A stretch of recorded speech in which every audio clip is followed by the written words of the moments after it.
For now, it's the moment that belongs solely to the Congress party, its leaders and the cadres, and there have been 3 or 4 of, the League of Extraordinary Men when it comes down to the Congress party that has won them this election. Arjun Kharge coming up right on top. I'm going to pull in Rajdeep Sardesai as we cut across to, how Arjun Kharge was a key factor in winning a mandate such as this. Rajdeep rising up from being a leader, a strong Karnataka mass leader, to a party patriarch of sorts.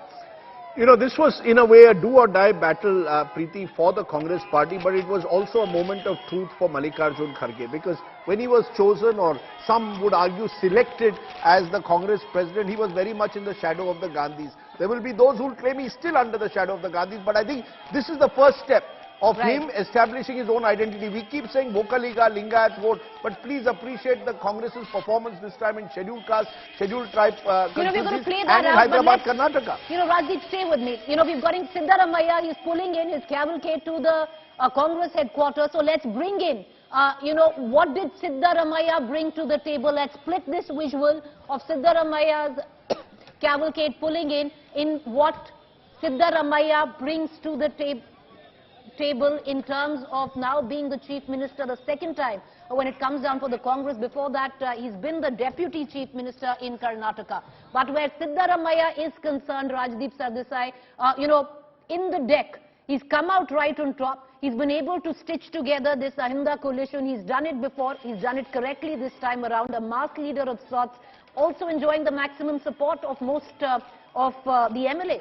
In the autumn of his political career, he's experienced a revival, a spring in autumn. Because remember, he was first elected Taluka president, or Taluka member, as he keeps reminding people, in 1978. That was almost 50 years ago. He's come his way through the ranks, spent a lot of time in the Janata Dal under the shadow of H.D. Devagowda, but came to the Congress perhaps just at the right time when the S.M. Krishna era was ending. But this is perhaps his final biggest moment. The fact is, he was a great crowd puller in Karnataka, the biggest that the Congress had, and his ability to reach out to this pro-poor backward constituency, pro-poor backward Dalits, Muslims, really enabled Congress to stitch the kind of social coalition that has enabled the Congress to score this big victory. So Siddaramaiah, Preeti, will deserve a huge amount of credit, and I am told that he's going to hand over in a couple of years to Shivakumar. Will he? That's the big question. I think he will, because his son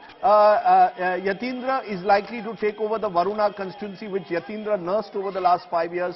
And the father wants to almost hand over the mantle to the son at some stage, we are told, in the next couple of years. So, this is his last big battle. He's going to hand it over to Deputy CM, Mr. DK Shivakumar. Clearly, a lot of assurances given to Mr. DK Shivakumar as well. That's the cavalcade of Siddaramaiah pulling in. But let's get you right now on from the Karnataka. All right, these are visuals coming in from the Congress office in Bengaluru. The CLP meeting, Congress Legislature Party meeting, will be starting anytime soon. That is the Chief Minister designate pulling in, waving out to the crowds there, but also very soon. Look at that, DK Shivakumar. All right, that's DK, not he's a deputy CM in waiting. And let's pull out from the Karnataka deck the card of DK Shivakumar.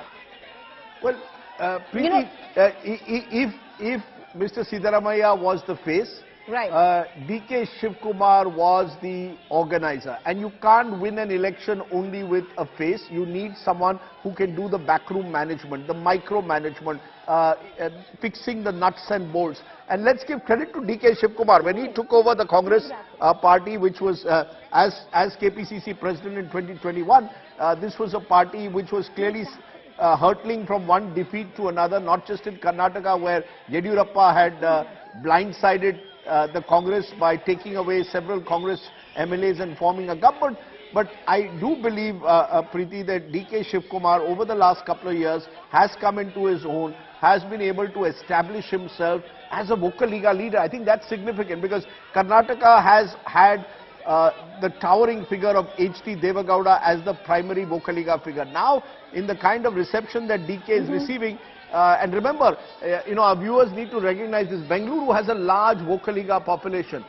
In fact, rural Bengaluru, rural Bengaluru and even urban Bengaluru, but certainly rural Bengaluru, his own constituency of Kanakpura, not too far away from Bengaluru. So purely from that perspective, the Congress has now got a strong Vocaliga face in DK Shivakumar, resourceful, energetic, just at the right age. But he has a point, Rajdeep, because what happened was just a short while ago, he seems cut up. He's not happy with the way things have gone down. He came out and said, all the press asked him that, are you happy with the way things stand? And the first thing he said was, I am going to the CLP meeting. It's going to take place at 7:30. And after that, I'm going to the governor's residence, refusing to take any other questions.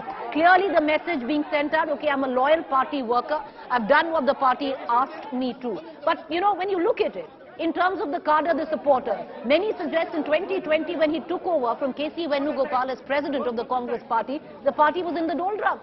No, it was. But, look, the fact is that Siddaramaiah is the more acceptable face cutting across caste-class divides. He has the support of the majority of the MLAs. DK has been much more of a bit of a street fighter. And the Congress needed that. The Congress could not have defeated a mighty election machine like the BJP without having his street fighting skills, his willingness to go the extra mile, reach out to candidates, someone short of money, someone, is fighting an independent who's garnering votes, try and get the independent to back away. All of that was done to a large extent by DK Shivakumar and his team. I can see where he's coming from. He was hopeful. In the past, KPCC presidents have become chief ministers. SM Krishna in 99 is a good example. Always.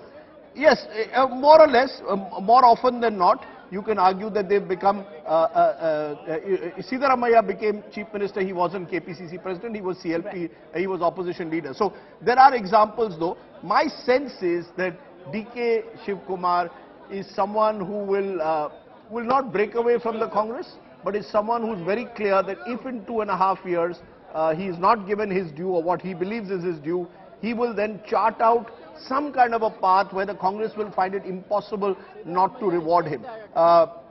Again, his problem is he does have this slew of cases against him from the IT, ED and CBI. And when you fought an election against a 40% commission Sarkara, you cannot have your chief minister then facing the heat of the ED, IT and CBI. And this was one of the points explained to him, I'm told, in the conversations that took place last night. Eventually he agreed, reluctantly, you're right. He's not very happy about it. But I think he has realized that he's got to use these 2 years now carefully to make sure that nothing goes wrong in his ascent to power after those 2.5 years.